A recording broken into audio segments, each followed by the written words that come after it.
નમસ્કાર મિત્રો, જ્ઞાન વૃક્ષમાં આપ સૌનું હાર્દિક સ્વાગત છે. આજે આપણે જીપીએસસી પરીક્ષા માટેના એક ખૂબ જ મહત્વના વિષય પર માસ્ટર ક્લાસ કરવાના છીએ અને એ છે ભારત અને ગુજરાતની ભૌતિક ભૂગોળ. ચાલો આ રસપ્રદ સફર શરૂ કરીએ અને આ વિષયને એકદમ સરળ બનાવી દઈએ. પણ શરૂઆત કરીએ એક મજેદાર સવાલથી. શું ક્યારે વિચાર્યું છે કે ગુજરાતમાં એવી પણ નદીઓ છે જે બિચારી દરિયા સુધી પહોંચી જ નથી શકતી? એ પોતાનો પ્રવાસ રણમાં જ પૂરો કરી દે છે. કોણ છે આ નદીઓ? જાણવું છે ને? બસ જોડાયેલા રહો, જવાબ આગળ મળશે.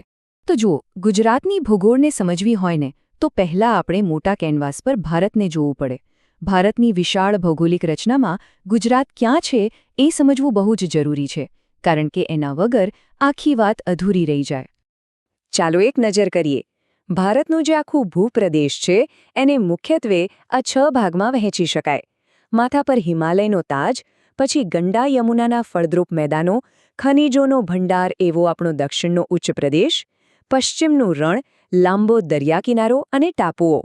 આ બધું જ મળીને ભારતને અદ્ભુત બનાવે છે. હવે આ બે વચ્ચેનો તફાવત જુઓ, મજા આવશે. એક બાજુ છે હિમાલય, એકદમ યુવાન, જોશીલો, જે આજે પણ ઊંચો થઈ રહ્યો છે અને આપણી બધી જ 12માસી નદીઓનું પિયર છે. અને બીજી બાજુ છે દ્વિકલ્પીય ઉચ્ચ પ્રદેશ, જે ભારતનો સૌથી જૂનો, સૌથી સ્થિર ભાગ છે. ઘરના વડીલ જેવો, શાંત, સ્થિર અને ખનિજોથી સમૃદ્ધ. સારું, તો આ તો થઈ આખા ભારતની વાત. હવે ચાલો ઝૂમ ઇન કરીએ અને આવીએ આપણા ઘર આંગણે, એટલે કે આપણા ગુજરાત પર.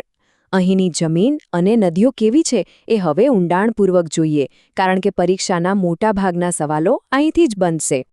ગુજરાતના કહી શકાય કે 3 અલગ અલગ ચહેરા છે. એક છે કચ્છ, જે એના સફેદ રણ અને નાના મોટા ડુંગરો માટે ઓળખાય છે. બીજું છે આપણું સૌરાષ્ટ્ર, જેની વચ્ચે ઉચ્ચ પ્રદેશ છે અને ફરતો લાંબો દરિયાકિનારો. અને ત્રીજું છે તળ ગુજરાત, નદીઓના કાપથી બનેલો એકદમ ફળદ્રુપ લીલોછમ પ્રદેશ. ઓકે, હવે પરીક્ષાનો એક ફેવરેટ શબ્દ, ત્રિજ્યાકાર અપવાહ. નામ સાંભળીને ગભરાવાની જરૂર નથી. બસ એક સાયકલનું પૈડું યાદ કરો. જેમ વચ્ચેના ભાગમાંથી આરા ચારે બાજુ ફેલાય, બસ એ જ રીતે જ્યારે કોઈ ઊંચા પર્વત પરથી નદીઓ ચારેય દિશામાં વહેવા લાગે એને કહેવાય ત્રિજ્યાકાર અપવાહ. અને સૌરાષ્ટ્રની ભાદર અને શેત્રુંજી આનું બેસ્ટ ઉદાહરણ છે. અને આવી ગયો આપણા પહેલા સવાલનો જવાબ, કુંવારિકા નદીઓ. આ એવી નદીઓ છે જે સમુદ્ર સાથે મિલન નથી કરી શકતી. એ રસ્તામાં જ, ખાસ કરીને રણપ્રદેશની રેતીમાં સમાઈ જાય છે, એટલે કે વિલીન થઈ જાય છે. તો ગુજરાતમાં આ 3 નામ મગજમાં ફિટ કરી લો: બનાસ, સરસ્વતી અને રૂપેણ. આ ત્રણેય આપણી કુંવારિકા નદીઓ છે. તે અરબી સમુદ્રને મળવા નથી જતી, પણ કચ્છના નાના રણમાં જ પોતાનો પ્રવાસ પૂરો કરે છે. પરીક્ષામાં આ સવાલ વારંવાર અલગ અલગ રીતે પૂછાય છે, તો ખાસ યાદ રાખજો. અત્યાર સુધી આપણે જમીનની ઉપર શું છે એની વાત કરી. હવે ચાલો થોડા ઊંડા ઉતરીએ, જમીનની નીચે, જ્યાં આખી રમતનો અસલી પાયો છે. એટલે કે ખડકો, એમાંથી બનતી જમીન અને ભૂકંપ જેવી શક્તિઓ જે બધું હલાવી નાખે છે. જો મૂળભૂત રીતે ખડકોના 3 જ પ્રકાર છે. પહેલા આગ્નેય, એટલે કે સીધા જ્વાળામુખીની ભઠ્ઠીમાંથી નીકળેલા લાવાના ઠંડા પડવાથી બનેલા. બીજા પ્રસ્તર ખડકો, એટલે કે સમય જતાં માટી, કાપ અને બીજા પદાર્થોના થર પર થર જામવાથી બનેલા. અને ત્રીજા રૂપાંતરિત ખડકો, જે ગરમી અને દબાણમાં એટલા શેકાય છે કે પોતાનું રૂપ જ બદલી નાખે છે. હવે જે વાત કહું છું એના પર 5 સ્ટાર લગાવી દેજો. એક ગોલ્ડન રૂલ: પેટ્રોલિયમ અને કોલસો, એટલે કે આપણા જીવાશ્મ ઇંધણ, એ ક્યારેય આગ્નેય કે રૂપાંતરિત ખડકોમાંથી નહીં મળે. ક્યારેય નહીં. એ ફક્ત અને ફક્ત પ્રસ્તર ખડકોમાંથી જ મળી શકે છે. આ વાત ભૂલતા નહીં. તો ખડકોમાંથી બને છે જમીન. ગુજરાતમાં મુખ્યત્વે કાંપની અને કાળી જમીન છે. હવે પેલી આગ્નેય ખડકોમાંથી જે કાળી જમીન બને છે ને, જેને રેગુર પણ કહે છે, એની ખાસિયત છે ભેજને જકડી રાખવાની, જાણે કે એક સ્પોન્જ. અને બસ આ જ કારણે એ કપાસના પાક માટે એકદમ બેસ્ટ છે. હવે એક ગંભીર અને ખૂબ જ અગત્યની વાત. આપણે એ યાદ રાખવું જ પડશે કે ગુજરાત ભૂસ્તરીય રીતે એક સક્રિય પ્રદેશ છે. અને આપણો કચ્છ જિલ્લો તો ભારતના સૌથી ખતરનાક ભૂકંપ વિસ્તાર એટલે કે સિસ્મિક ઝોન 5માં આવે છે. 2001નો ભૂકંપ એનું દુઃખદ ઉદાહરણ છે.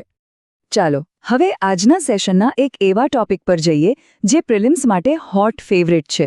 અહીંથી તો સવાલ આવે ને આવે જ, અને એ છે ગુજરાતના આપણા ગૌરવ સમાન રાષ્ટ્રીય ઉદ્યાનો.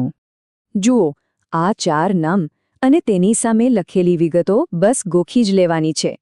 ગીર એટલે એશિયાટિક સિંહનું ઘર, વેળાવદર એટલે કાળિયારનું રાજ, જામનગર પાસે આવેલો મરીન પાર્ક જે ભારતનો પહેલો દરિયાઈ પાર્ક છે એ આપણો ગૌરવ છે, અને વાંસદા જે એના ગાઢ અને ભેજવાળા જંગલો માટે પ્રખ્યાત છે.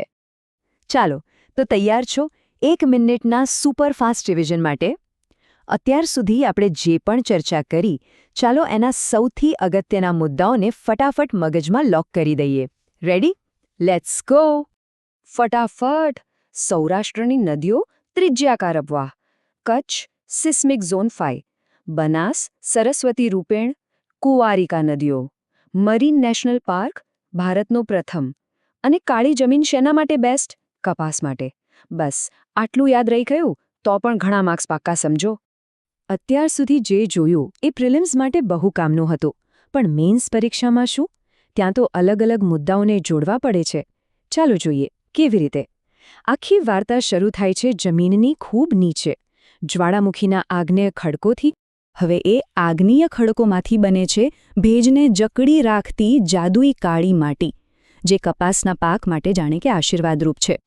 અને એ કાળી માટીમાં જે મબલખ કપાસ ઉગે છે એ જ તો ગુજરાતના જગવિખ્યાત ટેક્સટાઇલ ઉદ્યોગની કરોડરજ્જુ છે. જોયું? ખડકથી શરૂ કરીને કાપડ સુધીની આખી ચેન. બસ આ જ એનાલિસિસ તમને મેઇન્સ પરીક્ષામાં બીજાઓથી આગળ લઈ જશે. તો અંતે હું એક પ્રશ્ન સાથે આપ સૌને છોડી જાઉં છું. જરા વિચારજો કે ગુજરાતની આટલી બધી ભૌગોલિક વિવિધતા, રણ, દરિયો, પર્વત, મેદાનો, આ બધું મળીને ગુજરાતના આર્થિક અને સાંસ્કૃતિક વિકાસનો પાયો કેવી રીતે બને છે? આના પર મંથન કરજો અને તમારા વિચારો નીચે કોમેન્ટમાં જરૂર જણાવજો.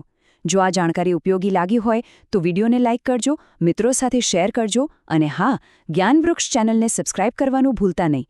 ફરી મળીશું એક નવા જ્ઞાન સાથે. જય હિન્દ.